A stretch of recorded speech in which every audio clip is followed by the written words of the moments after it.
I think he can hear you, Ray. Don't move. It won't hurt you.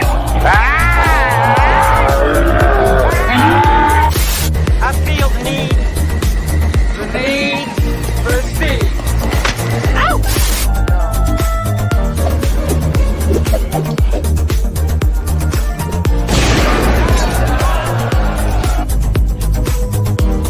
So together we're the Three Amigos! Right here. Stop. Batman, what happened? Are you okay? He's slimy. Is it getting hot in here? Is it just me? No, go past this. Past this part. In fact, never play this again.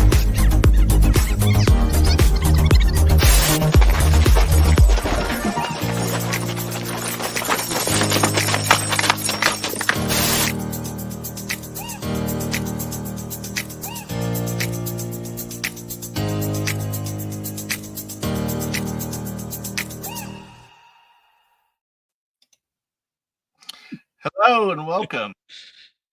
Howdy. How you doing? It's a little weird sitting on this side of the screen. Yeah. This is your second time in the captain's chair, isn't it? Yeah. Although, as nerve-wracking as the first time was, somehow this is also just as nerve-wracking. I don't know why. Because I'm sitting here judging you. Pretty much. It's kind of like when the manager comes in and just like sits in the corner and watches you do your jobs. Oh, dang Well, it. we're a man short tonight, and as I like to call him, Dad. Since he's the one that really does all the work.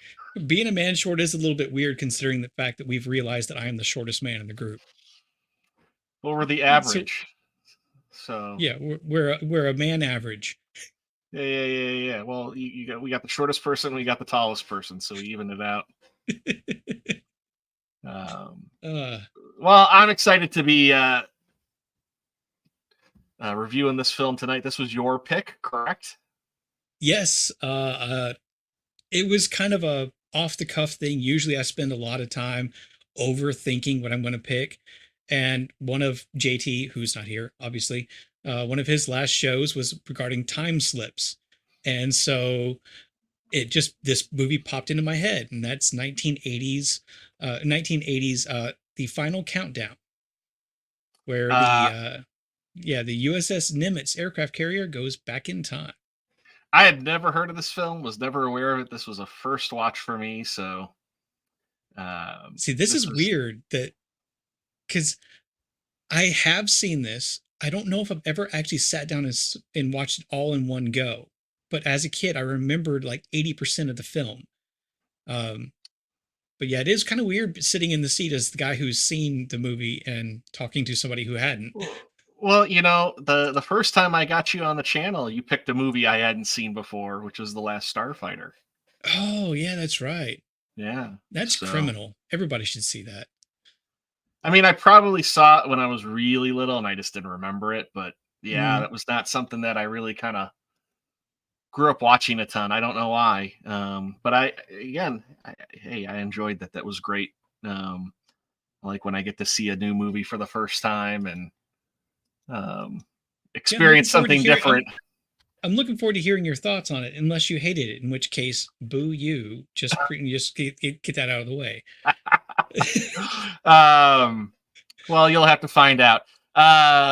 Shame on us, though. We are After the Weekend, by the way. I am R2, and next to me here is good old Beard of Liberty. BOL, Beard of Liberty. BOL. Or as some people who can't spell call me, Bread. Yes. Yeah, me and JT are pretty guilty of that. That's typing too fast. Good old Bread of Liberty. Well, before we get on with the show, let's say hello to folks in the chat. We got Jacob Ironside. Hey, y'all. Thanks for stopping by. And we've got Aaron from I Had to Say It podcast. Evening. Thank you for being here. Appreciate it. Always happy to see you. And then got my lovely wife, Mrs. To the Icky. She's downstairs. Howdy. No, I was trying to get little Spidey to watch, but he now has a buddy that he plays online games with, so he is like forgotten all about this. He's too cool for you now.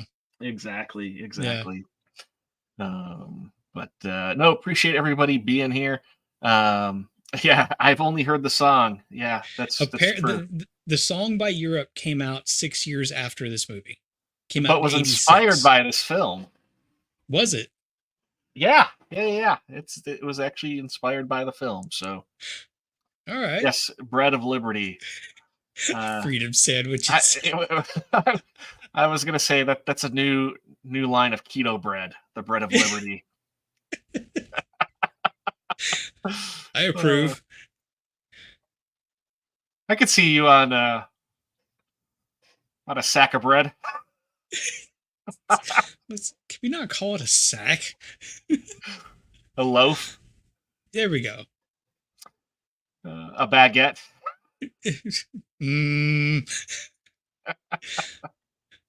Anyway. Oh, look. There we go. Hi, Dad, and Bread of Liberty. Exactly. I'll take it. I'm okay with that. Yeah. Well, carbs are tasty, if not terrible for you. Yeah. Well, thanks for being here, buddy. I appreciate it. Yeah, you can't go wrong with carbs.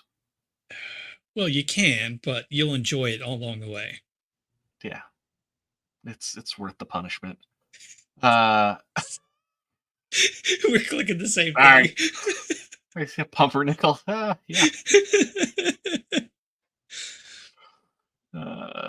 Jacob Ironside says, Catherine Ross. Wow.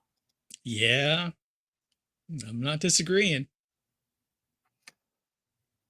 And maybe one of the reasons that your guys' stuck grandma. In my brain.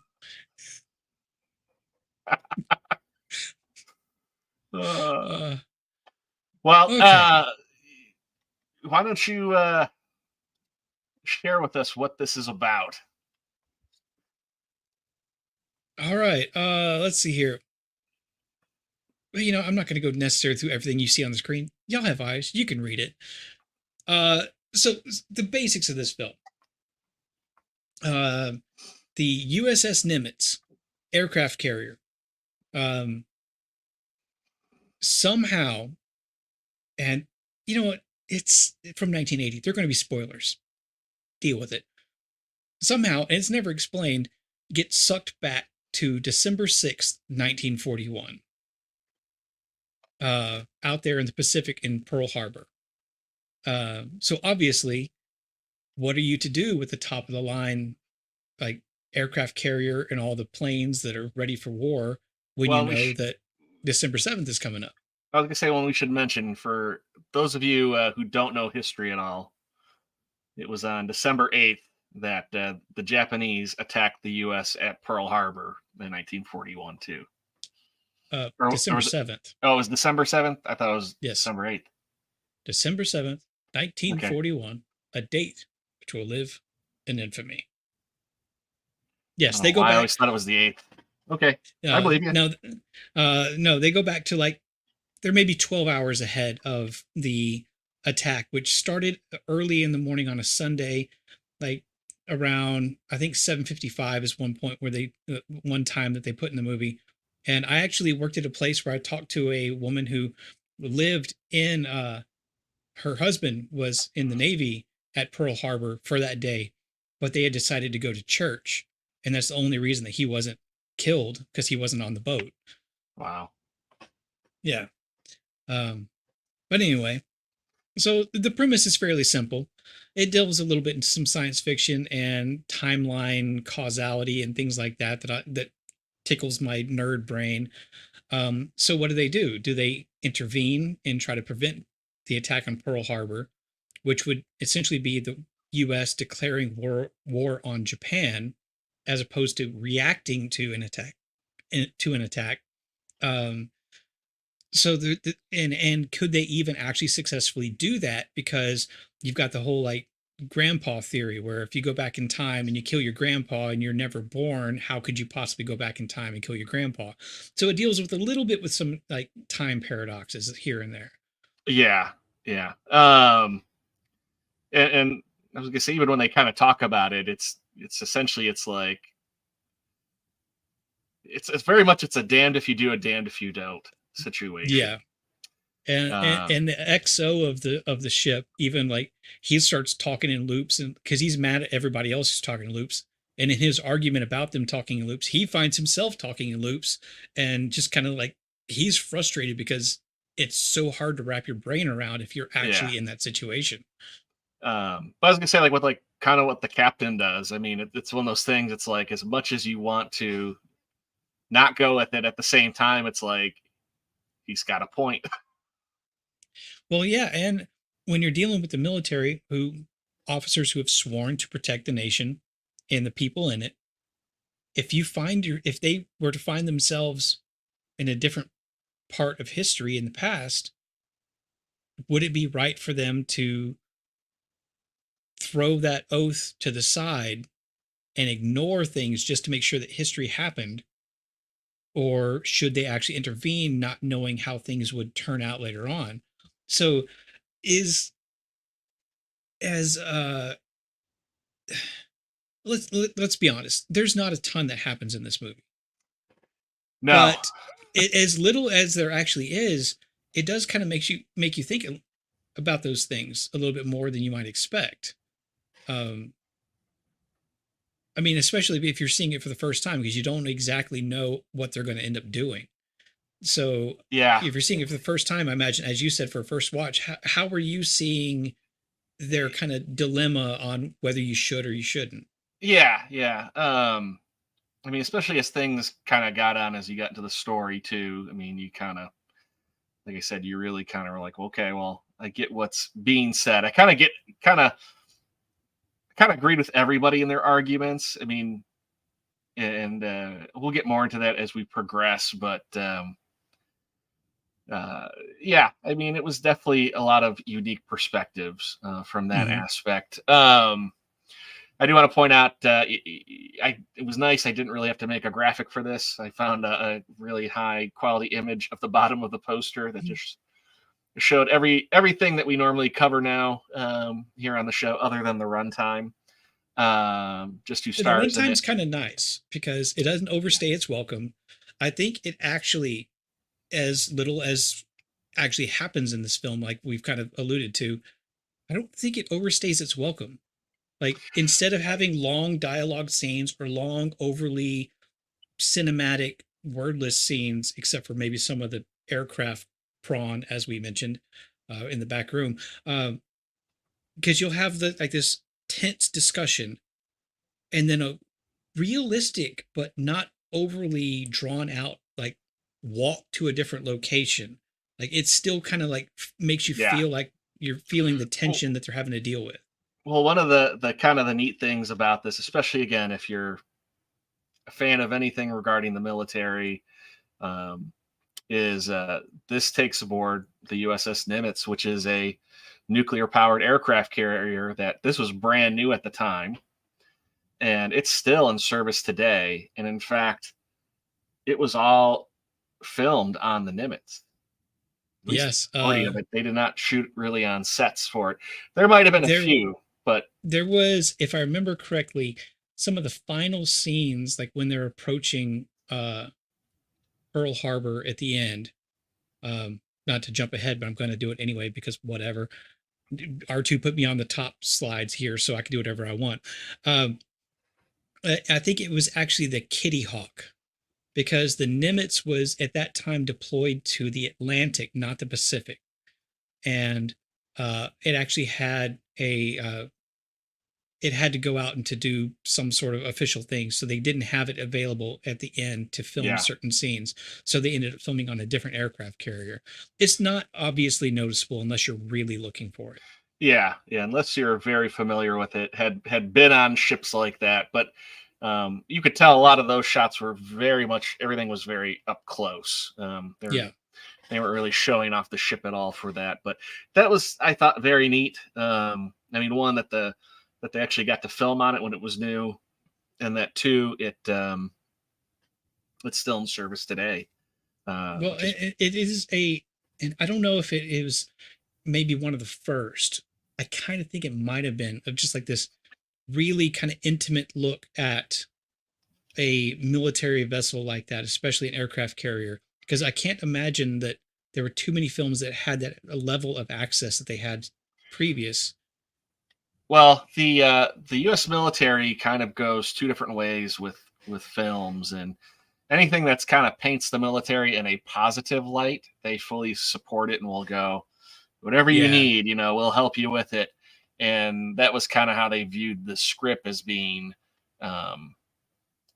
very positive for the military. It was actually something that I think had been shown, probably when it was done. I'm sure this was shown a lot to people in the Navy to get to see. Well, and it really demonstrated a whole lot of what goes on an aircraft carrier, and also the actual members of the Navy that were on set because they were just on the boat and doing their jobs. There were so many scenes that would have been just great training aids. Like when they bring up the barrier because they have one jet that the hook won't drop. So they have to put in their emergency barrier.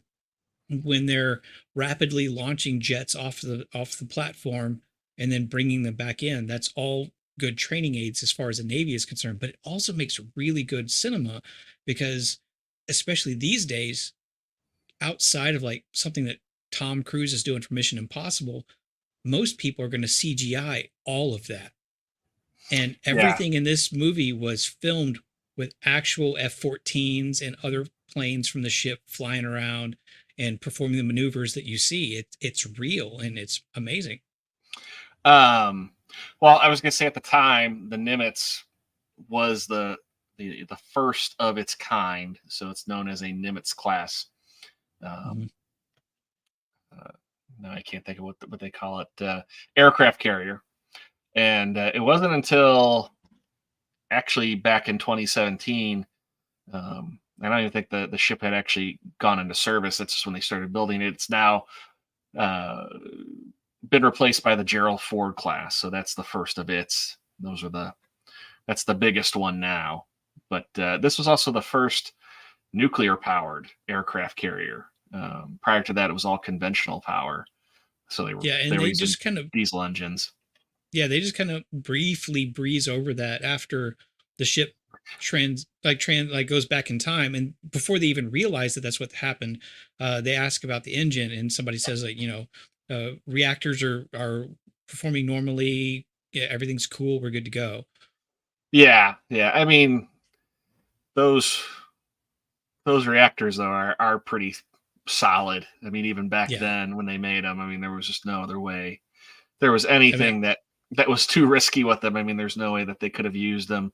I worked with a guy who was a submariner, and what I learned from him is you think Navy guys might be a little bit weird. Submariners are just downright crazy. In one of their like inaugurational rituals when you got onto the boat was they took a valve cover off that had like nuclear wastewater run through it, and you had to take a shot out of that valve. It was apparently totally safe. I worked with a guy who was a former naval vet, and I forget what he served on. I don't think he served on a sub. I want to say it was on a ship. And it might have been the Nimitz. It may have been, there was another ship built after the Nimitz, because it was nuclear powered. Whatever he was on, it wasn't nuclear powered. So I mean, it could have been aircraft carrier or sub, but he told me some interesting things. I was going to say with it, being like a brand new ship and everything, I was laughing at like the giant. Oh wow, very cool, Aaron. Yeah, I'm sure he's got some. I bet there's some stories there. Yeah. I was going to say like the giant CRT TVs that were still had. They looked like furniture with the dials on them. I was kind of laughing at that. At the same time, I was like, I would love to own one of those. I like that. Yeah, he's nuts. Well, before we continue, so yeah, and we'll show off the cast, here soon. But yeah, it stars Kirk Douglas, Martin Sheen, Catherine Ross, and James Ferrantino are in it. And then also it's got Ron O'Neal and Charles Durning in it as well. This was directed by Don Taylor, who directed one of the Planet of the Apes films. In fact, it was a time travel one. It's the Escape from Planet of the Apes, and he also did Island of Dr. Moreau, and he did the second Omen film. So he was also an actor. Dr. Moreau, wasn't that one of the most cursed filming I think so, ever? but I don't know if that was with the older one. I know the one that had Marlon Brando was. Oh, okay, yeah. So you might be thinking need to get into that. Yeah. You might be thinking of that one, but so somebody definitely had experience with time travel films. But I'm just curious if you notice a unique name on these credits, because I saw this name right away. Okay, I don't know who or why I know this name, but the name Lloyd Kaufman stuck out to me. There you go. We'll get into that in a minute, but yes, Lloyd Kaufman. Because I'm not a movie guy, but that name still stuck out to me. Oh, you will know here in a minute. But with that, I want to say next we've got the numbers coming up here. Okay. So we'll get with that. So everybody, place your bets for what you think the numbers were. I mean, you're okay. Look, JT's not here. 11, 92, 12. I didn't mean to hit that button like that. I'm sorry. Look, I had to play that because if he watches this back and it's not there. Yeah. I got you. Well, yes, if we can get the chat to join along with good old Bread of Liberty here. I intentionally avoided seeing like because I looked up other things regarding this film, trying to find information on it, but I intentionally avoided trying to look at this. And it has to be a bigger budget than I would think because of, I mean, the Navy's involvement in just the fuel costs of flying some of these jets. The Navy gives that access. I want to say when they get involved with these, because to them it's promotional material. I don't know. Yeah, it's propaganda. I don't know if they really what they have to pay for with it. So I will mention that there. But yeah, I mean they were on that ship for a fair amount of time. I mean, I would probably say out of that 2.5 month period, they were probably filming on that close to 2 months. Yeah. Okay. I have no frame of reference for this, so I'm just throwing a number out there. I mean, you got Kirk Douglas and an aircraft carrier. We got Martin Sheen too. He just came off Apocalypse Now. I'm thinking this is probably a lot for the time, but I'm thinking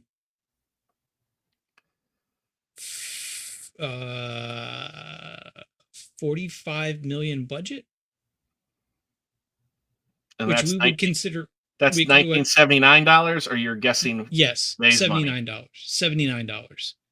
Because that would be like what we would consider like nothing now for a film of this scale. Okay, I would say you can, anybody in the chat, if you want to guess either or, money's back then or money's today is fine. And prove me wrong, because I'm probably wrong. So I'm thinking 45 million budget, and I don't think it did amazing. I think it probably did good initially, but didn't have legs once people went and saw it. I don't think there was a lot of word of mouth. So probably, I'm going to say double. So 90 million box office, maybe 100 million. Okay. And that's all 1979, 80s money. Okay. Well, we'll give the chat a few more minutes. You know, it just occurred to me, I didn't do this on our last stream, and I forgot to do this on this stream. I didn't show it was in theaters when we did Little Shop of Horrors or this. Oh, I realized that afterwards, and I forgot to mention it.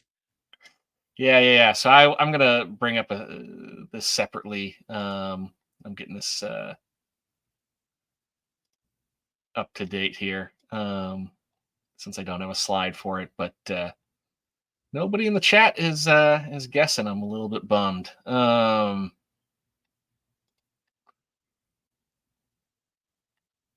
Oh, I may not be able to show anything off for this in terms of films released. It's pretty bad. Here, let me check one other thing. Well, see, what month did this come out? August 1st of 1980. Oh, okay. So, okay, what year did Jaws come out? Jaws came out in 1975, but okay, so the like the summer blockbuster block had already been set. So coming out August, that kind of makes me think the studio didn't have a ton of faith in it. So they didn't want to go up against anything in June or July.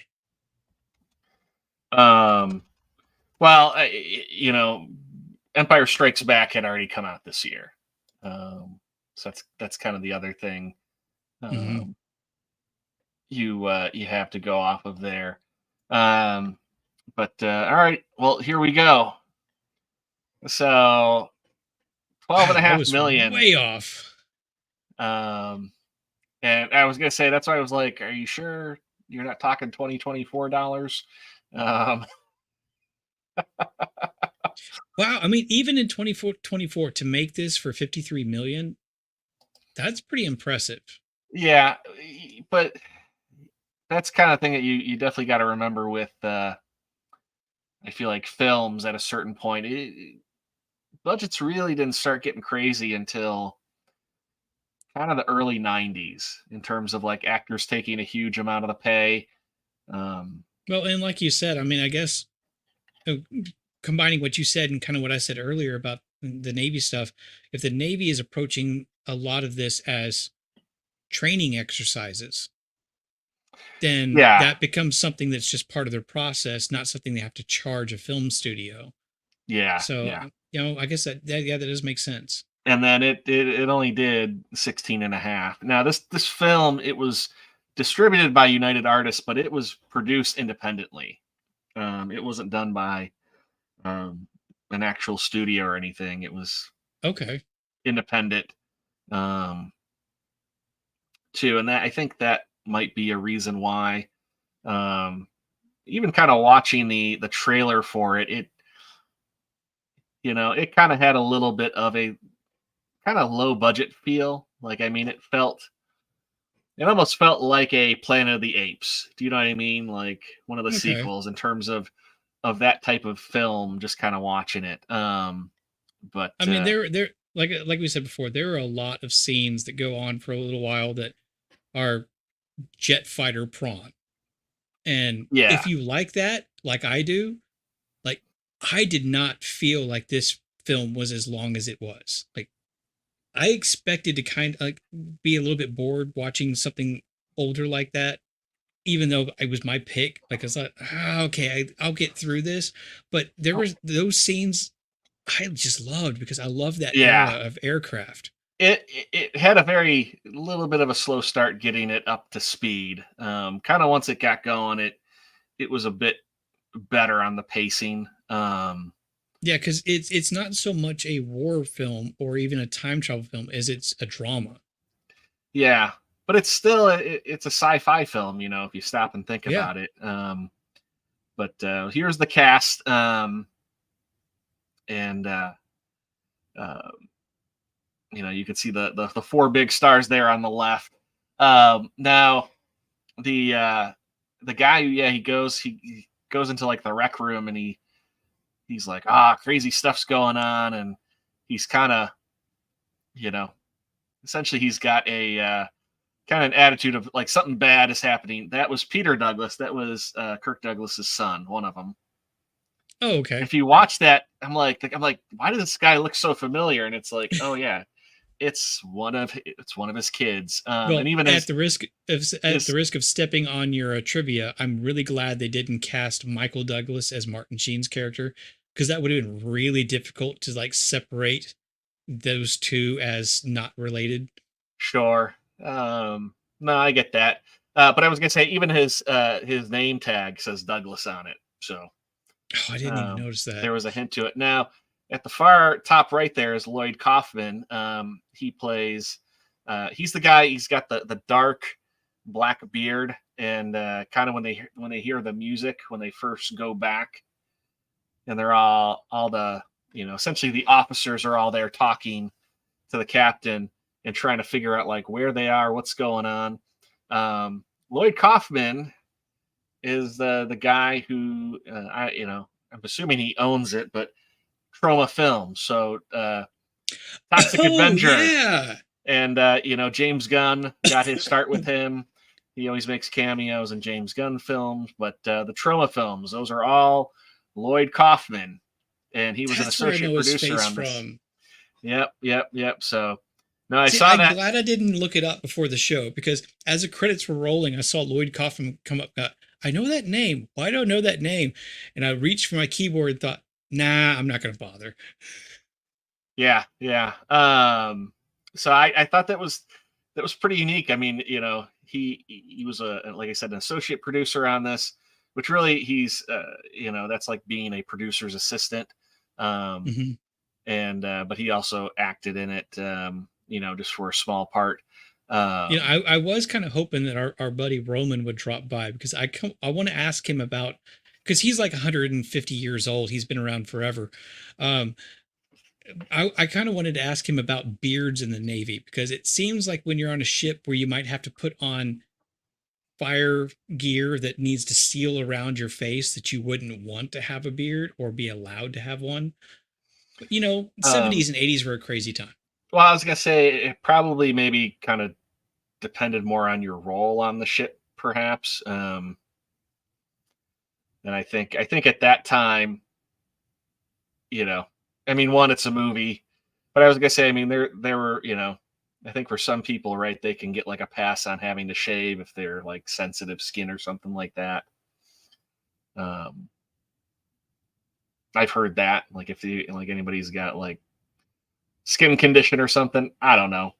Weird. I'm just saying. Look, but I want to say, as long as it's kept clean, you can have it. I knew an Army Special Forces guy, and he even afterwards, long after retirement, kept his goatee trimmed in a certain way that a gas mask seal would still be able to make a seal around it. Yeah. Well, who knows on that one? I'm not entirely sure. I was gonna say, like, I don't really know who Catherine Ross is. Like, I'm not familiar with her. She looked like I don't know, but she was a lovely woman. I was gonna say I did kind of laugh, like when she got a shirt that, like, at first I was like, did she just tie it at the bottom and not button it up? It almost looked like she did that, but no, she did when they got their replacement clothes aboard the ship. She did an episode of Family Guy. Oh, okay. She's got a lot of credits here. Nothing really standing out. Yeah, I'm not like I said, super familiar with her. Charles Durning's character, I was kind of bummed that, like, I was like, was that a real senator that he played? But that was just for the story, right? That makes sense regarding that in the story they needed him to disappear. I mean, I got that once you kind of know what happens. But it just, I looked it up and was like, I'm like, was that somebody involved with that in that time? But it's all made up. Ron O'Neill. Oh, go ahead. Sorry. I was going to say Charles Darnley did a great job playing a politician that you like, but also hate at the same time. Yeah. I mean, it was kind of funny how he kept on, like, I'm a United States senator trying to throw his weight around, and everybody just kind of looked at him like, well, in his defense, as he pointed out at one point, that anything military would have to go before the committee that he was in charge of. So when he's trying to throw his weight around, it's because he should know everything that these people are on, because he thinks it's some top secret experimental, ship and aircraft and things like that, he should be like privy to. Yeah. I mean, they did have helicopters in World War II. They were just not that size. They were very small, and mainly just used for like running cable or like reconnaissance. They were very short range. But yeah, when they finally let him get on the radio, and the guy's like, "Yeah, right. Get off the line, asshole." I love that. And then he looks to the, because they say we don't have what was it? We don't have a Captain Yellen. Yeah. And he Nor a looks over ship. to the captain. Oh yeah, we don't have a aircraft carrier Nimitz, because Well, at that it was a time general, yeah. Chester Nimitz was still serving. And he looks around at everybody else in the crew like, "Hey, support me on this," and they just kind of, Yeah. nope. So that is all you there. Yeah. No, that was pretty good. And I was gonna say, I mean, there was a couple, like supporting cast. I was gonna say Ron O'Neal. He played Superfly. That was like his big thing in Hollywood. But I was like, he was a pretty good actor in it. And then Well, just in general across the board, I mean, even not knowing names, everybody did played their role really well, I think. yeah. And I was gonna say too, like the other kind of neat thing in it, as you kind of brought up too, is right, we get to see a World War II aircraft go up against a modern aircraft. And I don't know about you, I think you did, but did you look up like the specs in terms of the comparison of what a Zero was capable of doing and what a Tomcat was capable of doing? I didn't look up the specs on that, but I did see that. I was trying to look up before we went live. I think the Zeros in this were actually a modified, like Texas class training aircraft. It was a T6 Texan. It's a trainer. Yes. Yeah, and they do look very similar to Zeros. There's a few planes that kind of share that same style, but they weren't actual Zeros. But I don't know about actual Zero performance versus an F-14 Tomcat, but I know in the movie, those prop planes are going all out as hard as they can, as fast as they can, and those Tomcats are teetering on the edge of stall speed so they don't surpass them in some of those shots. Yeah. Well, I mean, the Zeros were one of the fastest, if not, I think, the fastest fighter in World War II. At least for a period. I mean, things fluctuated, things changed. I don't know about fastest in a straight line, but definitely very nimble. And because they had an offset engine, so I don't remember which direction it was, but they turned one direction faster and easier than the other. Well, I want to say at the time of Pearl Harbor, the Zero was faster than the Mustang. And I mean, at some point, the Mustang got upgrades, and I think that changed, but it was really, really fast plane. Like I said, it was definitely one of the fastest. Those planes could reach a max speed of 330 miles an hour. And but like cruising speed was 200 miles an hour. So I mean, if you stop and think, that's still pretty fast. They were 30 feet long, and they had a 40-foot wingspan. And I want to say they were 10 feet tall, I think, at its highest point. Yeah, they were tail draggers, so they would have been pretty low.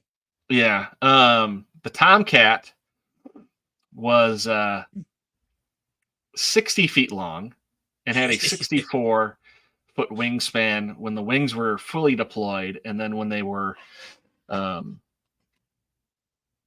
tilted back in, it was a 45-foot wingspan.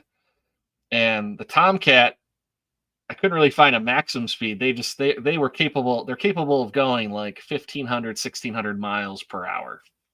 Yeah, they were. I mean, that was the whole thing with the Tomcat. It was an early design where they wanted to have easy takeoff specifically for like aircraft carriers, but they wanted it to be supersonic, which is why they had those swept wings.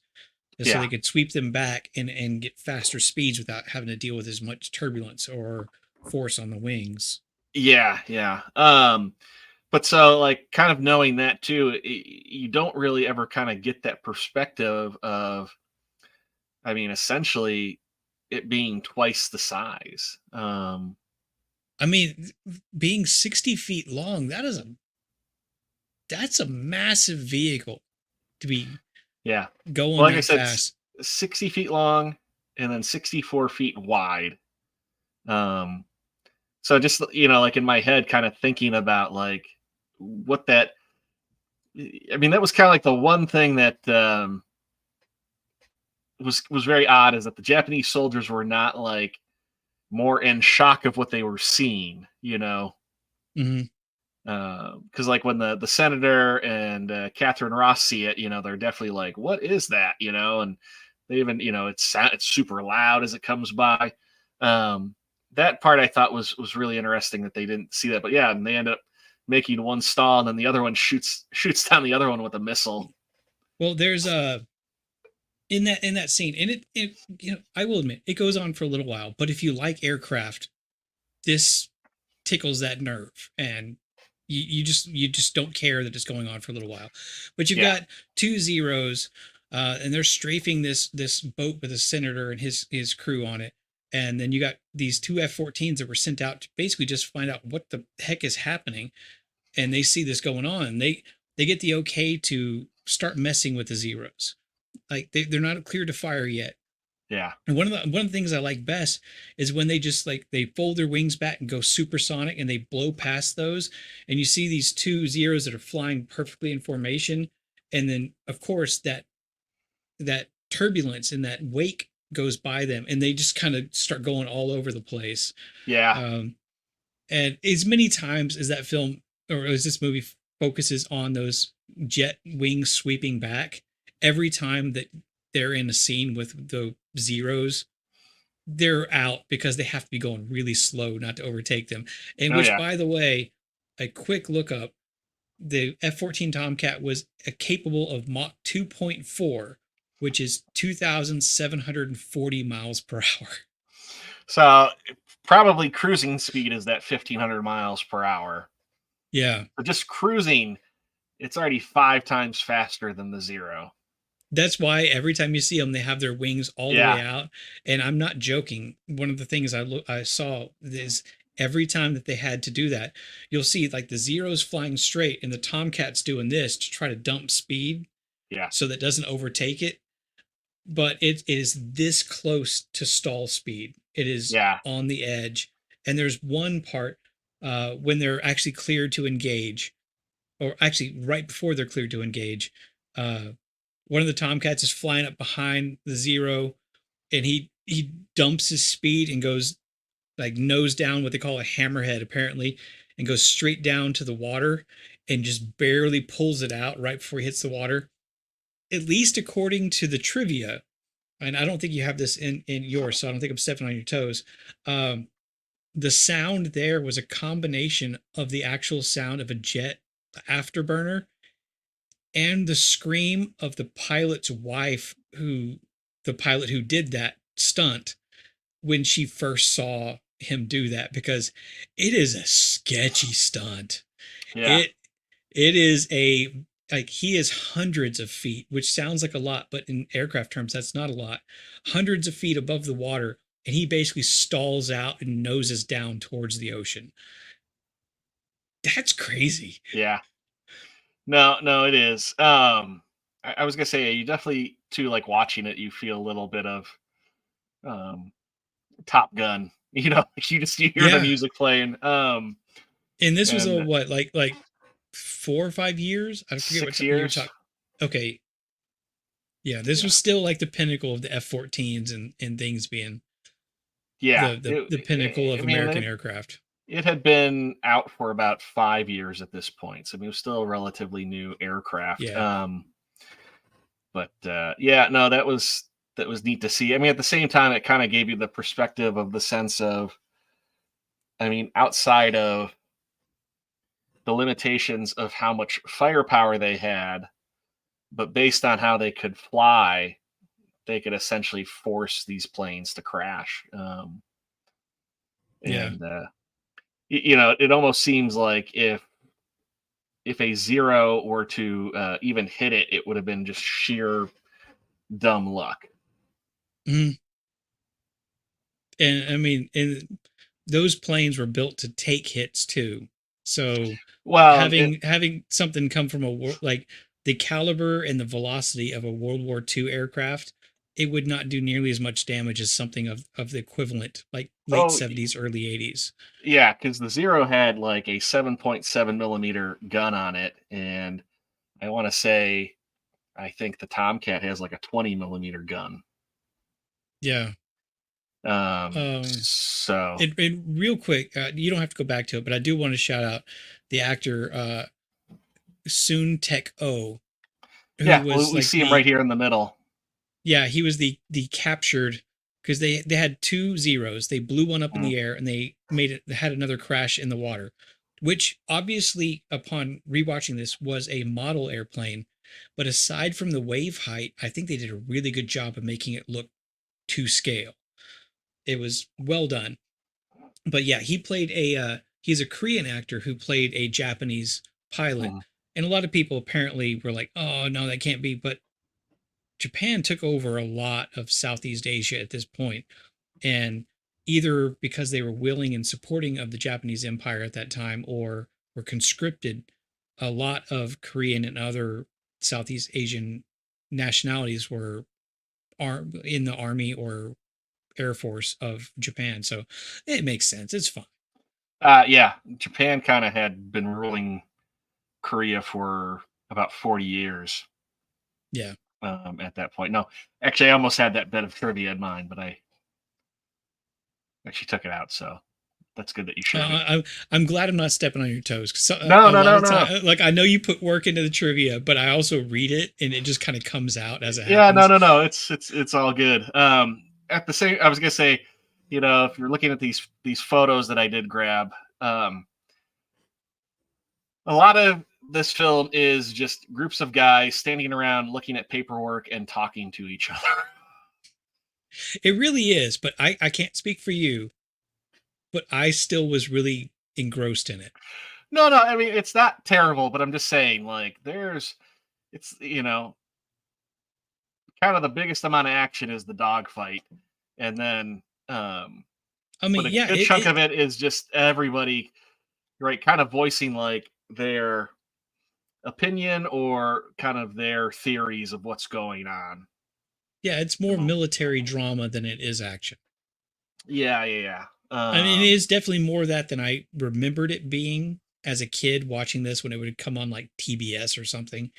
But I still didn't find myself bored with it. Yeah. Now one thing too that was, well, as you can see there, is the Japanese pilot is able to get an M16 out of a soldier's hand and ends up killing like 4 or 5 guys. Yeah. And they are not shy on the squibs whenever they're blasting blood around. No, but the squibs back then, I mean, it's pretty funny. It's like tomato juice red. Yeah, it is. Yeah, definitely. It's like he's leaking like melted Starburst is what it looks like. I mean, one guy on the boat to get strafed, like he's laying there dead in the senator's arms, and his shirt looks like somebody spilled Kool-Aid on it as opposed to blood. That's fine. But at the same time, too, I'm like, by the time he got everybody, I'm like, I mean, other than the pistol, I'm like, okay, that M16's out of ammo. Yeah. I did kind of think that. He fired off enough. I mean, he took 2 dudes out at full automatic burst on both, so he might have like 2 to 3 rounds left in that. Yeah, but I mean, like he was definitely dumping like 5 or 6 rounds at a time. That's a 20-round magazine. Yep.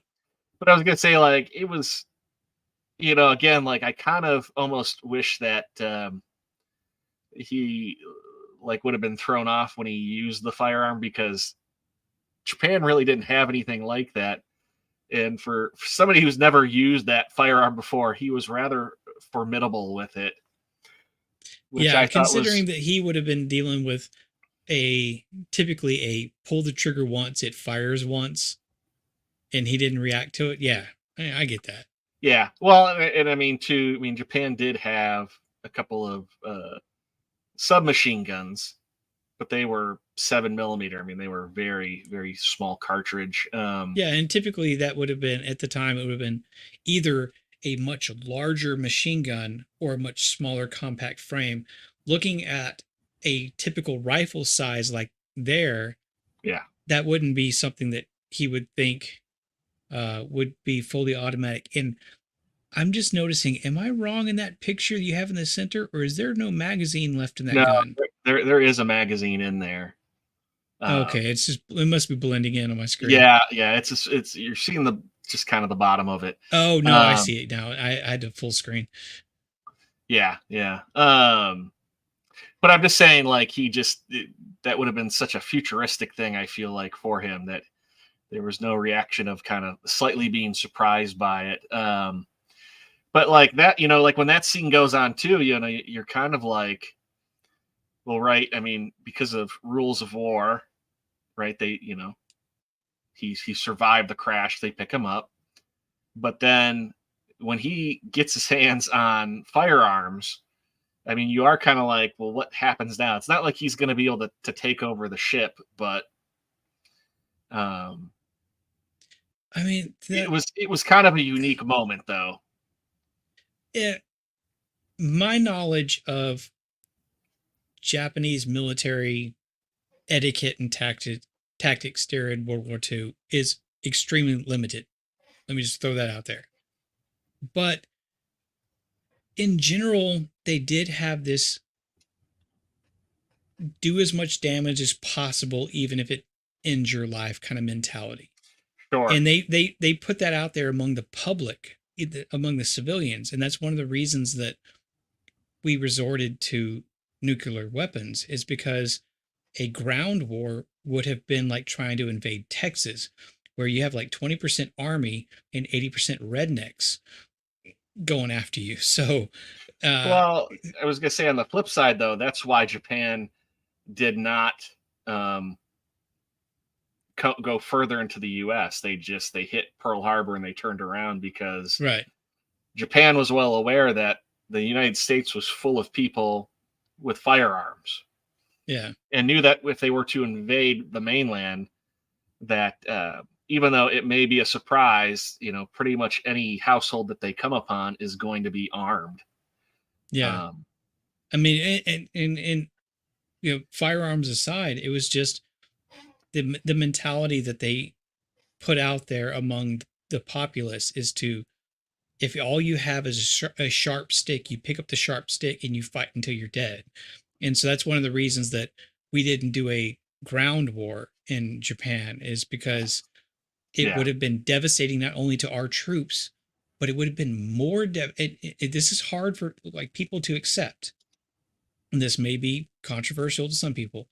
It would have been more devastating to the civilian population to conduct a ground war in Japan towards the end of World War II than to drop 2 nuclear bombs. Because there were so many people there that were just radicalized to the point where all they saw was propaganda and would just fight tooth and nail. Yeah. And like their kids would suffer. It would have been terrible. So seeing this guy in this movie, just, he's got no hope, obviously, but he's just taking out people as many as he can until he gets a hostage and wants to get to a radio.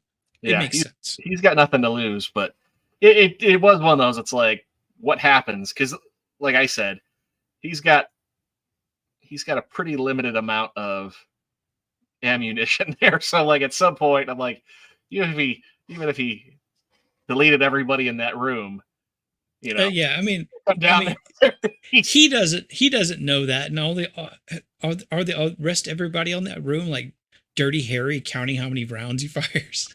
Yeah. But I'm just saying, it's like at some point it's not going to last too long. And yeah, Aaron was right, and even Japan. If you do read into history, there's some pretty brutal stories of what Japanese soldiers did, and it's kind of crazy to read about that in the sense of when you really look at Japan's culture today and what a well-mannered and polite culture it is. Yeah. Do you know what I mean? Like, it's very much built on respect and, for one another. And, well, I mean, at the time, this is kind of the tail end of the kind of like having emperors. So yeah. everybody followed what the emperor said to the T. And in defense of the Japanese people who were civilians that were willing to protect their homes tooth and nail, like fight to the death, I totally understand that. I'm Texan. I got one of these back here in my background. I get it. But that's not always necessarily the best out whenever you're facing a full-on ground war. It can get nasty pretty quick. So yeah, I understand the mentality. Just wanted to toss that out there. Yeah, no. I mean, it's just the flip side to the U.S., right? Yeah. So, but kind of after that moment, though, is kind of almost, it seems like, where they really start getting into what are we going to, like, now that we know where we are, what's going on. In fact, Japan is there. They know the fleet is there. And kind of comes the big argument of, do we go attack them? Do we not? And, at first the captain's kind of like, well, they haven't attacked Pearl Harbor. At this point, they've technically not done anything. They haven't committed anything. I mean, outside of just they're there. And if we go attack them, we're essentially declaring war on them in return. Yeah. And we're not authorized to go declare war. I mean, in general, it is a like when you first glance at it, it is a very simple problem. But once you start factoring in the whole sci-fi time travel things, not to disregard the duty of an officer, whether they know what's going to happen, can prevent it, but would be unilaterally declaring war on an entire nation or like all the allies of that nation. So some of the back and forth in this, while overall the story is very simple, I really like. Well, the big thing that that you have to kind of stop and go, right? Technically, I mean, you don't know this for fact or not, but right, you go, okay, they have the ability to go and prevent this tragedy from happening and saving lives. At the same time, because of how history has unfolded, you now have people that did die that will no longer have died. And how does that alter the outcome of things, the future? Well, and at the most basic, the attack of Pearl Harbor was what brought the U.S. into the war. So if you get out there and you defend it, is that going to change when the U.S. enters the war? Yeah, that now too, you're on a ship that is from the future that is still technically flying American, colors and things like that. So it might still get back that America attacked the Japanese fleet and wiped them out. So maybe it won't change anything along the timeline too difficult or too much, but still. And this is the part that tickles my sci-fi brain, my nerd brain, where you're looking at these alternative history kind of things, and I love that. Well, for Japan, Japan would have the assumption that the U.S. had figured out that they were coming to attack them. Mm-hmm.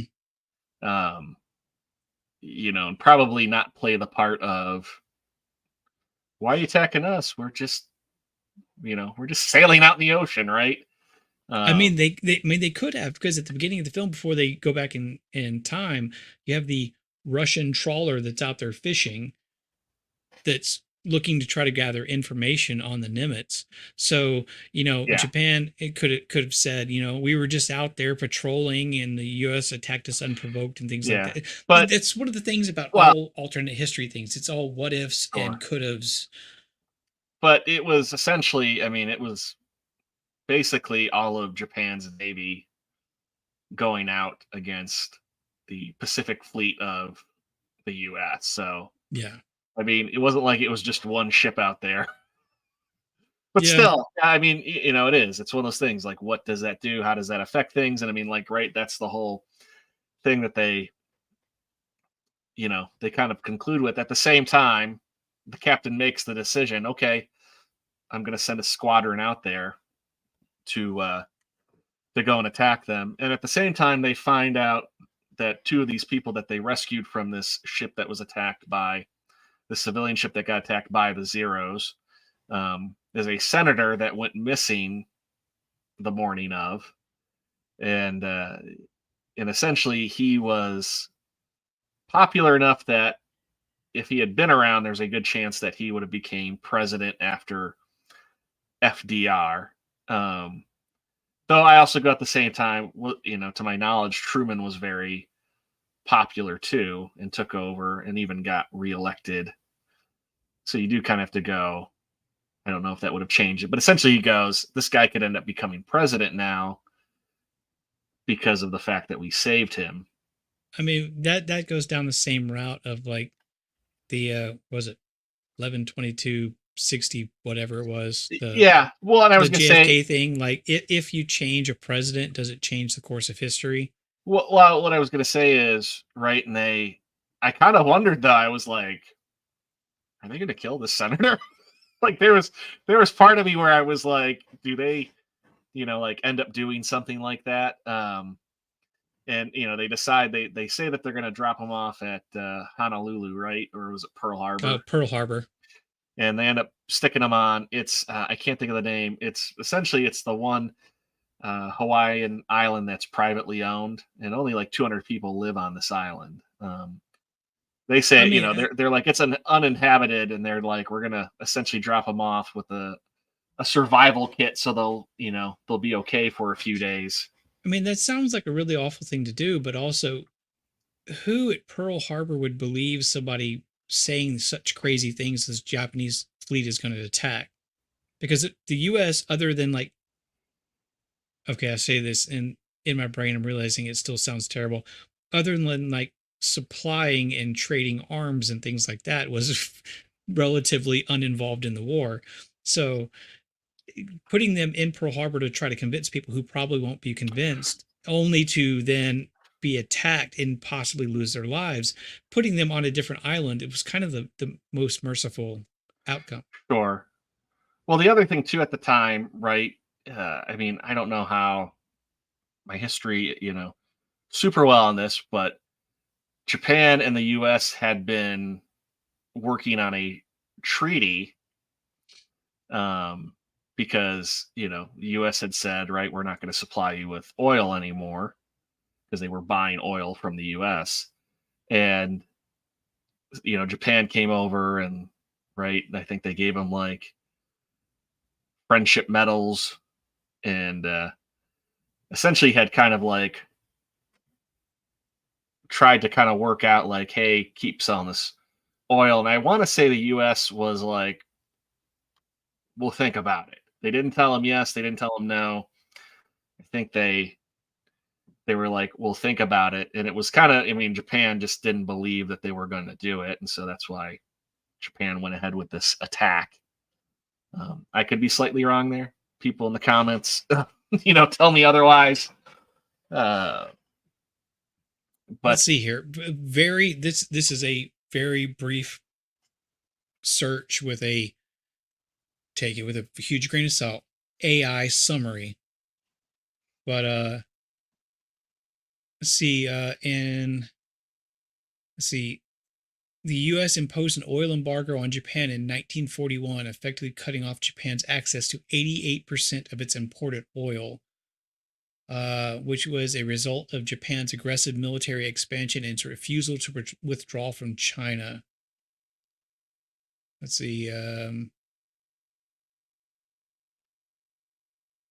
don't necessarily see anything here necessarily about any further agreement, because they went, according to this, to seek alternative sources of oil from the Dutch East Indies, currently Indonesia, and the Middle East. You're in trouble. But yeah, we definitely, the U.S. definitely did cut off oil. Yeah. Which I would imagine would ruffle a few feathers. Hey, buddy. That's why I said you're in trouble. Hey, JT. Hope you're doing well. Yeah, but I was gonna say I could have swore like the,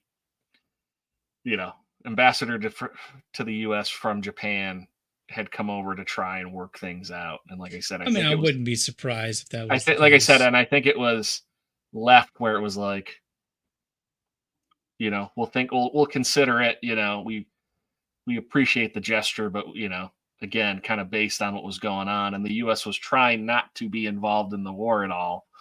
Outside of it was supplying things to the Allies, which is true, but yeah, because of the way things were going, that's where they were going. We're not gonna, sell any more oil. And then I was gonna say, then kind of that happens, right? They decide they're gonna trick him and put him on this deserted island just to keep him safe until everything is over, and then he decides he's gonna send a fleet of ships to go attack the Japanese fleet. Which, when that kind of happened, I'm like, oh wow, I'm like, this is going to be interesting, because in my head, right, I hadn't seen this. I'm like, holy crap! I'm like, what happens? Because I'm like, if they go attack Japan, the Japanese fleet with these modern ships. I mean, even some of the older ones, it's like those things. I mean, 6 F-14 Tomcats fully loaded out probably could have wiped out that entire Japanese fleet. Well, there was like 150 aircraft. Well, what was shown on screen was like no, but the Japanese fleet, like, okay. I mean, they were outnumbered, but they were so advanced that, I mean, it would have made a significant impact on the fleet that you could go, the fleet would be like, it's compromised, we have to turn around and go back. Yeah, because the Japanese were sending in their bombers, not their Zeros, and most of those were armed with torpedoes, one each. They had both, right? So they had a bomber with torpedo, but then you had the Zeros that would essentially escort and defend those bombers, so at least they could get their torpedoes off. Right, so that was the offensive part of it, but That's what she said. I was late, but you said get the torpedoes off, and if JT's here and I don't play that, I was like, did he pop into the back room? Son of a bitch. But those aircraft definitely would have put a significant dent into. Oh, see you, Jacob. Thanks for stopping by. We appreciate it. See you later. They certainly would have made a dent in the fleet, and probably prevented them from pursuing it further. But then they don't. Then they get sucked back into the time loop. But in between all that too, at the same time, the senator figures out that they're not going to Pearl Harbor. They're getting dropped off, and he takes a flare gun and takes the helicopter hostage. Which, the thing that threw me off was the fact that he's like, if you fire this thing off in here, you'll kill us all. And I was like, really? I'm like, that flare would have ignited. It's like, what, does your fuel tank have a leak or something? Yeah, I was like, I mean, no, like, I certainly get, like, depending on where the flare went, if it maybe went near something, potentially could have had an impact, but like it was like dropping a nuclear bomb and Yeah, that is the most unbelievable part of this film, and that's including the time travel. But I mean, that was just a vehicle to make sure that Laurel, Catherine Ross's character, and the CAG, James Ferrantino's character, ended up stranded on an island. Yeah, and that's the other thing too. They've been keeping quiet about who they are. Other than they're part of the U.S. fleet. They never tell them what time they're from, and she opens up the ration box and says inspected 1979, and she like figures it out that they're from the future. Yeah. But at that point, I'm like, well, he's stuck there on the island, and we didn't really mention this. Yeah, there's something that happens in the beginning. There's Martin Sheen. It's the guy who helped design the Nimitz. He works for this guy, but he's never met him before, and the guy won't meet him. It's Mr. Tideman. Mr. Tideman wants to see him off, and you're like, well, what happens to this guy who gets left behind? And then the time travel too. We didn't really talk about that. Like that was like kind of anticlimactic. It was very cheesy. They go through a blue portal. That one, it's in the background for like 15 minutes in the beginning, and it's not till like 10 seconds before it happens does anybody notice a giant blue portal. Don't question the sci-fi. I know. I thought that was like really funny. And, it is, and it's a kind of basic practical effect with like double exposure, and some of those silhouettes of the Nimitz in front of it, I'm certain are a model kit and not the actual Nimitz. Oh yeah, because it looks exactly like a model kit. Yeah, and for that part too, right? I mean, that's where like the minimal special effects are coming in. I mean, this is kind of like the portal that they go through right here. This looks better than the portal they go through. But I mean, that's kind of what's going on, and it's this loud like ringing. It hurts everybody's ears,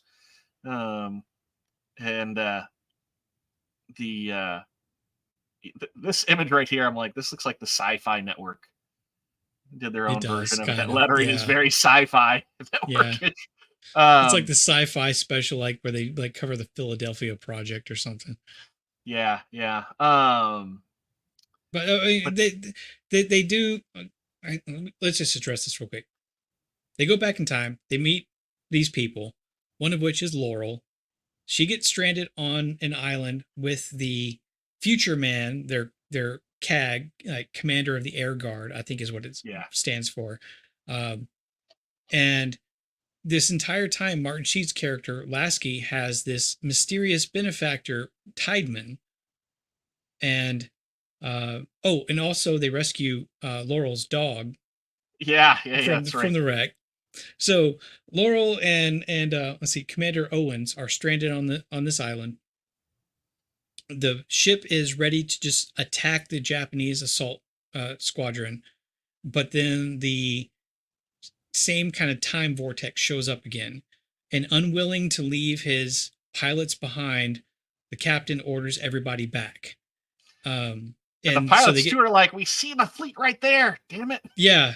Like I would absolutely imagine that would be a very reasonable response. Just like seeing what you could prevent and being told that you can't. You have to turn around. So they start flying back to the ship. Everybody goes back to the time portal. The aircraft land again. You get more aircraft prawn.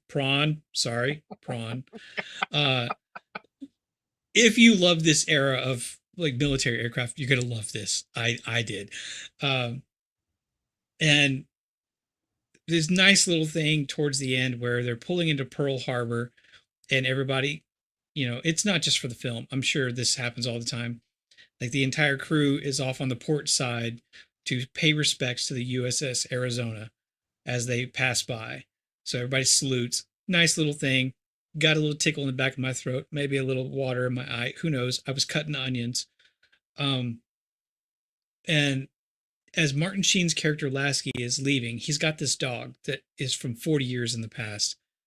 And as if I didn't say previously, spoilers, as they're coming off the gangplank, the dog starts barking and runs towards this car, jumps in, and you hear the captions just say woman, and I forget the dog's name. I can't remember, but she says the dog's name. Yeah. And the driver comes up and it's like, Lasky, Mr. and Mrs. Lineman would like to speak with you. Tideman.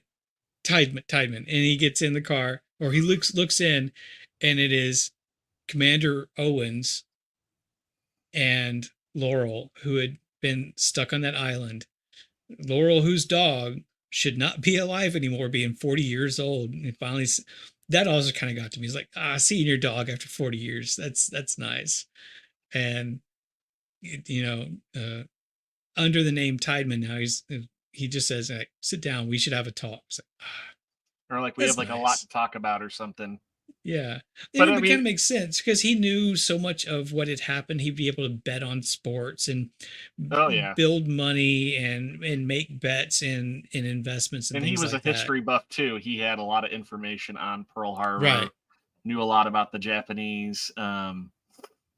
So yeah, I mean, for his character, yeah, it made a lot of sense. But to me, like, I see that and it's just like, so much happened to him, but so little like payoff, I feel like. And then same thing too, like that whole ending where it's just like, yeah, it's one of those. What have you been doing for 40 years? How did you become Mr. Tideman? It's one of those endings that, like, I know leaves me wanting because it doesn't really give a ton of answers. Yeah, but I at the same time want a movie to answer that, but also don't want a movie to answer that. Oh, the dog's name was Charlie, by the way. Charlie. That's right. Charlie. Yeah. No, I know. I mean, like, that's kind of how I felt. I'm like, they really do nothing. And that's what happens, and we don't find out anymore. I'm like, it's hard to defend this film because ultimately nothing happens, but I still love it. No, I kind of get that too. I mean, I can see the nostalgia. I kind of feel like probably if I'd watched this early, like when I was younger, I can definitely see like the intrigue of it. But yeah, I totally get that because I've been in your shoes before many times. I was left very frustrated with this film. I didn't hate it, but I was like, God, it just nothing truly happened here. What the hell? They just featured like jets and like like my inner child is kind of going. And then too, I'm like, how the hell do they explain to those like 5 guys that got killed? Like, how do they explain to their family? Like, you were going out on an exercise and my family member got shot on board. Well, they show up late to the port. Yeah. And all these admirals come walking in. You got Kirk Douglas doing the salute to every single person that comes in, and even does the eye roll, just like, ugh. Then he looks at his XO and goes, he's never gonna believe it. Yeah. And that's kind of where they leave it. And I'm okay with that because having them sit down and try to argue and the fact that they went back in time and back and forth with nobody wants to see that. I'm just okay with the.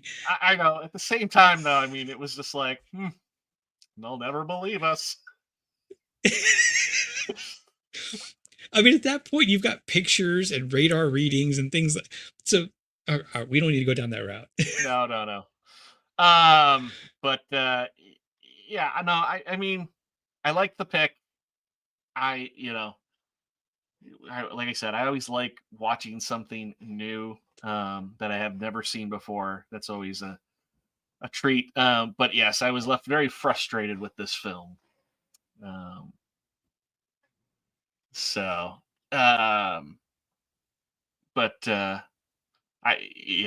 mean, again, you who have has watched this many times. I mean, What's your take on it?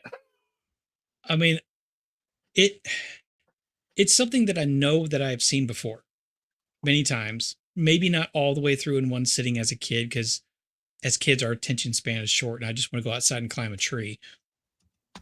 But I honestly thought I was going to, after I picked this, I thought, oh man, I'm probably going to be bored and let down by this. And I wasn't. I legitimately enjoyed it. I think that, yes, ultimately, very little happens in this film. It is obviously more of a drama with discussions over morality, whether they should do something. You got some sci-fi elements over causality and whether they can or can't change the past.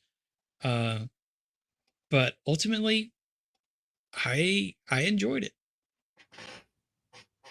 I mean, I understand what if people didn't, because half of my enjoyment is the fact that the F-14s are one of the most beautiful aircraft ever built. No, that was all cool to watch, and I definitely agree. Like, I liked seeing that. That was something I geeked out on. I actually kind of watched that scene a couple of times.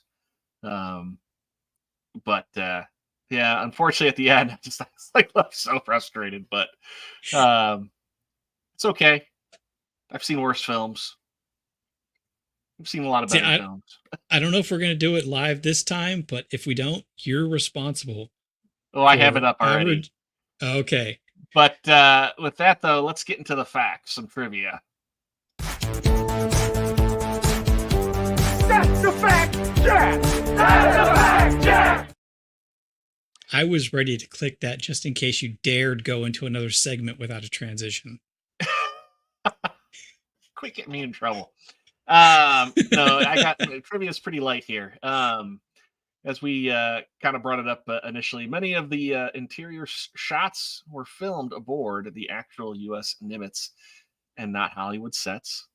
I thought that was very cool part of the film, and another thing that I enjoyed. This one I bit my tongue on because what you had said earlier, Kirk Douglas initially wanted his son Michael Douglas to play the Martin Sheen role. But this proved impossible as Michael was deeply involved in post-production and publicity on the China Syndrome.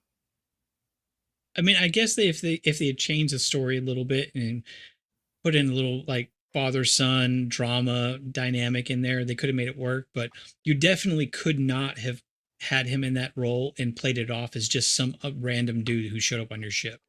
Yeah, I mean, believe me, I kind of watched this and I'm like, I could totally see Michael Douglas playing the Martin Sheen role, but then I'm like, you're just going to be like, how does not anybody think that they're not related? Yeah. So, but no, I hear you. The final countdown initially had a different ending where the USS Nimitz returns to the present day, only to find that the world has been altered. The ending was changed due to negative feedback from test audience. The final version of the film ends differently. I actually couldn't find out what had happened. I was very intrigued and curious by this, but I am assuming it must have been a negative alter. Yeah. I mean, this would be an day. Interesting trigger to some of the alternate histories, similar to like what you get with the Man in the High Castle, where like a ship goes back and thinks they're doing the right thing, but then just absolutely screws up the world. That would be an interesting story. I'd watch that. Yeah. No, I agree. That really kind of made me like, I would love to know what the alternate version of this was. And lastly, the final countdown was released in France under the title Nimitz Return to Hell. I don't know why.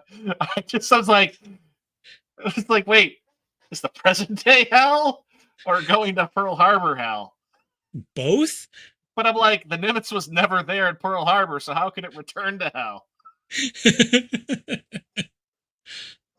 Don't ask questions. How dare you? Oh, the Nimitz returns to hell. So I like that one. I kept it pretty light because I was like, I could get so technical on the trivia. I'm like, JT will hate me. Yeah, and I touched on a few of the other things throughout the chat. So you did. You had some good ones there. But yes, as we always like to do, if you want to put the link in the chat there, but we've got some good friends over at the website criticless.com. If you don't like critics but you love movies and you love reading reviews or want to do your own and you can't stand Rotten Tomatoes, consider joining Criticless. It's a lot of fun over there. We have a good time. We know the gentleman who started up, Blaine. He's been a guest on the channel before. Gentlemen, are you sure? You know, never mind. I'll give him gentlemen. I'll be generous. Don't be talking bad about Blaine. He's a good guy. Look, I joke. I mean, I've been on a stream with him. Dude's nice. I'm friends with him on Steam. I hope to game with him someday. And whenever I mentioned something in one of the Salty Nerd podcasts when he was on, he remembered me and being on our stream. So he's a good guy. Yeah, no, Blaine is a really good guy. But like we always like to do here is rate the movie with everybody. So I guess we'll start with you. So out of, from 0 to 100, what do you give I would this? give this like if I'm being objective, because I know I like it better than probably most people, I would give it a 75 to an 80. Wow, 75 to an 80. Okay. See, because I think the way I score stuff is anything over 70 is worth watching. May not be the best, but is worth watching. I rarely ever give anything over 90.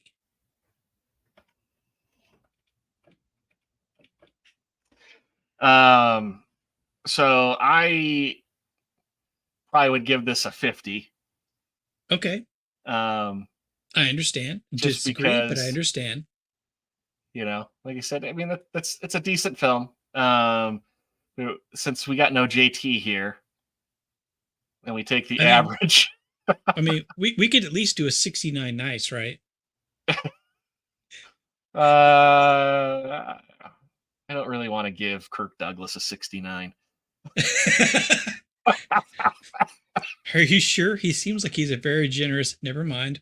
So I go even with that because I was taking the high from you of 80, and we'll go with it. All right, I take it back. I did 77 for you, so yeah, got ourselves yes, you 69 Kirk Douglas HPV. That is exactly true. So I still don't know if I would give this a rad, but we're going to leave it there because that's, like I said, the average. I mean, if you think it actually deserves less, that's fine because I do have my own critic list, so I can put my own opinions out there. No, because it's a team effort. So okay, that's how this goes. And I'm totally okay with that. I mean, graphic language, I don't know. I mean, don't think there really is. Well, there's not really any like cursing. I mean, other than there's some sexual talk. They do make fun of what the guy's name is, Dark Cloud, when Kirk Douglas calls him up because he's forecasted the weather wrong, and he says, "You've been up to some unauthorized rain dances, haven't you?" Yeah, it's like, oh wow, you couldn't do that in a movie. Though he didn't seem, violence. He didn't seem to be very offended by that. No, I would say a bit more, maybe even. I mean, really, the dog fights aren't that bad, but yeah, when he starts shooting the guys in the ship, yeah, it's weird to balance because when the prisoner gets the gun and starts shooting, it is pretty violent. But it's such a small part of the movie. So, I don't know. I would think maybe between a bit and a bit more, but I understand a bit more, so I'm not mad with it. Yeah, I figure put it there in the middle. See, you're a dad. I'm not. So you view these things different than Yeah, but I do. mean, like watching that. I mean, I feel like part of me, I'm like, oh, I feel bad saying this. I'm like, I don't. That wouldn't bother me too much on my kids seeing that, just because the blood looks so fake. Well, I can say, as a kid, the Zero attack on their boat stuck out. I remembered that, and I don't want to say it scarred me, but I remembered it. I was gonna say a favorite thing of me and my son to watch is Kentucky Ballistics when he shoots zombie torsos, and that's far more gruesome than this. So that she be kicking. It's watermelon time. It's right. Nobody likes eggplants. I guess you could say just because of there's talk of the senator and his secretary. Yeah, it's very brief, but yeah, that's fine. It's funny. It's kind of a political movie, but it's not really right or left. Especially once you factor in like the time period. Like, yeah, this is not nearly as divisive being World War II as like Vietnam. So yeah, it's pretty neutral. Yeah.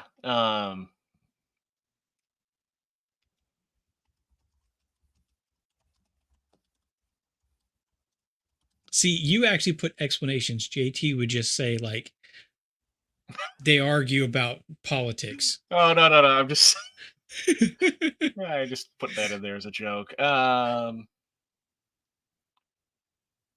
say it's pretty family friendly. I mean, even considering the violence in there, it's not overly gruesome. I will put it's it brief. Right underneath. I mean, honestly, if look, as much as I like this, I will admit this.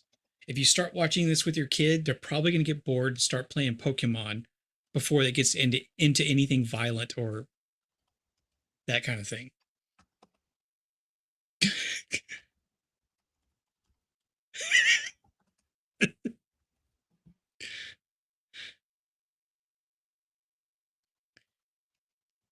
You're frustrated that you didn't get to Kirk Douglas.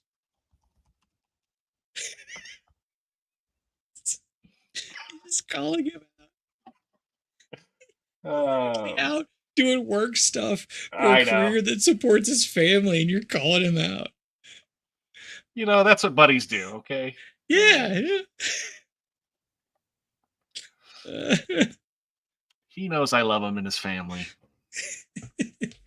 Well, there you go. Yeah, definitely check out Critic List. You can certainly find our page here with all of our reviews. We do this at the end of every live show, and you can even go check out Beard's page as well. Yeah, no, it's a great website, and there's an app for it too, as well for your phone. It's kind of tough. There's a lot of social kind of media aspects into it as well. So you can follow people. You have what's called friends with benefits, which gives you like a little bit more interaction. You can like build your own kind of groups among that the crowd there. Yeah, so there's a little like social quality to it, like you said. I was gonna say, I mean, it's kind of tough. I mean, the desktop is nice, but the app is really, really great too. Oh yeah, it's other than it's a lot easier for me to type stuff out when I'm doing the desktop version than the app. But one of the things, and if you like gamifying things, they also have little achievement sort of things here and there, and they're very vague on how you get them. So when you get one, oh, it feels nice.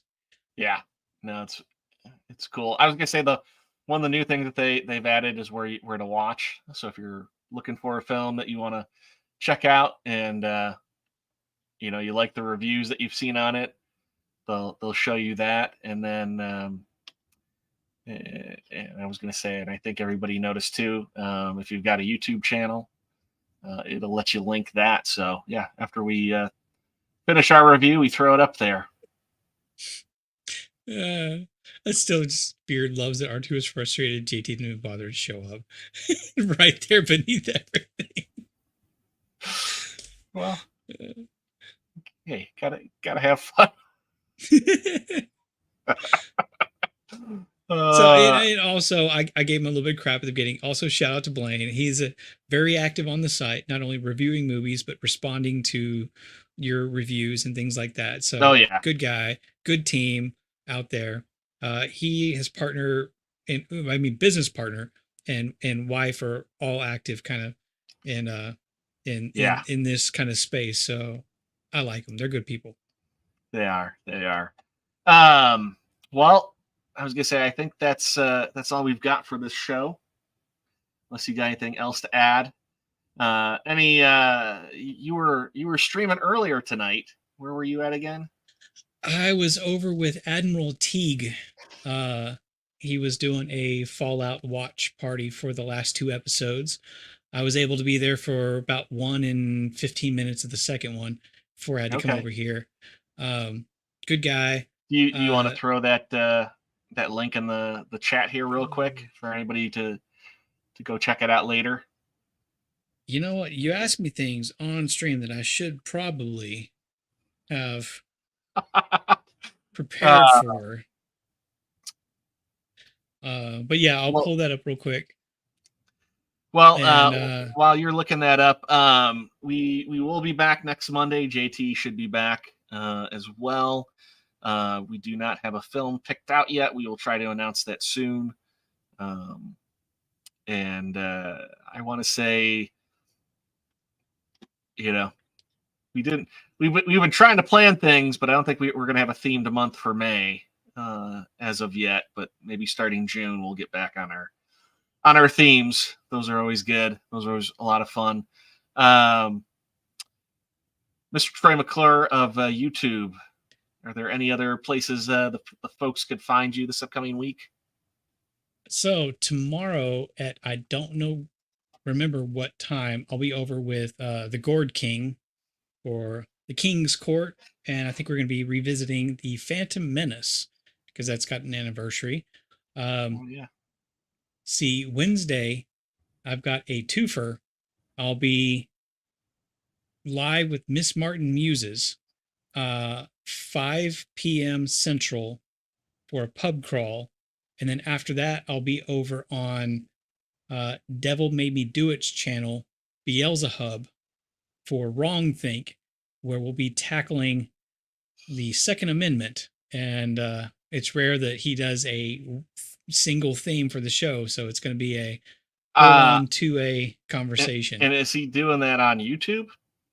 It's on YouTube, but he also broadcasts on Rumble. Just in case. I was gonna say he is a brave man. I did a 2A stream with Cannoli Sasquatch and some friends, but we were strictly on Rumble for that. Yeah, who knows how exactly that's gonna go? Yeah. I haven't heard from Roman if I'm going to be there for Thursday. Usually not doing anything Friday. I can't remember Saturday. Maybe something with Jacob. I'm not sure. And then Sunday, I'll be over with T. Stark. I should have looked this up before. This was a last minute thing, just previous. You are Troy McClure. I really am, apparently. Let's see. Tony T. Stark of Iron on YouTube will be doing a Fallout stream on Sunday afternoon, talking about the different vaults in the Fallout universe. Like I said, that was a very last minute thing, so I don't have a ton of details on that. But just in general, because I just pop up everywhere and things happen last minute, on Twix, at BeardOfLiberty, if you even bother caring about where I'm going to be. Well, that's where you can always find them. I was like, man, you're right. I can't believe that Phantom Menace is 25 years old. Yeah. I mean, just because I stop and think, and I'm like, wait a minute. I remember watching the 20th anniversary of A New Hope in the theaters and be like, I can't believe this is a 20-year-old movie. And now the prequel. I remember at some point, I guess, after watching Phantom Menace, where I like a friend of mine was talking to me about it, and I said something along the lines like, yeah, I can't wait for the next one. Of course, I'll probably be too old then to even care about stupid stuff like Star Wars. And then here I am 40 years old and I still love stupid Star Wars, the original stuff. Yeah. Not the Disney stuff. And I was going to say, well, you know, JT has been on Ms. Martin Muses. I'm like, I haven't been on there yet, so you beat me to it on that one. So congratulations to you on. Well, I forgot about this. Apparently, she asked me about it like a year ago, shortly after I started getting into this, and I turned her down because I'm like, my story is not nearly interesting enough to spend an hour talking about. So I don't know, man. I don't know. I don't know why people ask me to do stuff. And now Aaron is asking you, unless he's asking me, or maybe he's asking both of us. You know, I don't know exactly who he's asking, but Aaron, all you got to do is ask. Exactly. We'll show up. We'll show up. Yeah. You know I'm a fan. You and me, we're both the guys that say, I don't know why people like me, but people do. And then we also look at each other and go, shut up, people like you because you're good at this. Like that's our back and forth, me and Aaron. Oh, it is both. Oh, yeah. Hey, you know where to get a hold of us. Shoot me a DM. We can definitely schedule something. You don't even have to send me a DM. Just blow a kiss my way, baby. I was gonna say, I don't know if you want us both on at the same time or individually. I don't know if he wants a tag team. But I'm not touching that one. Yeah, that would be great. Well, this was a lot of fun. Had a great time hanging out with you and talking movies. Thank you to everybody who joined us in the chat tonight. And with that, oh, see, I wasn't prepared for the clip. We'll say goodnight to you. Bye. Bye.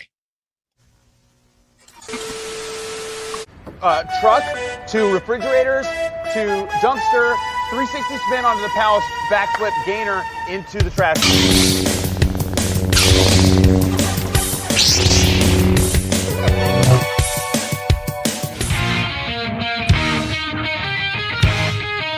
This is it.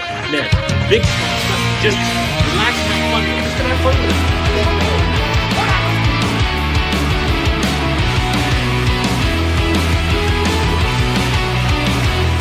Talking away. I don't know what to say. I'll say it anyway. I'm lucky. Today's another day to find you.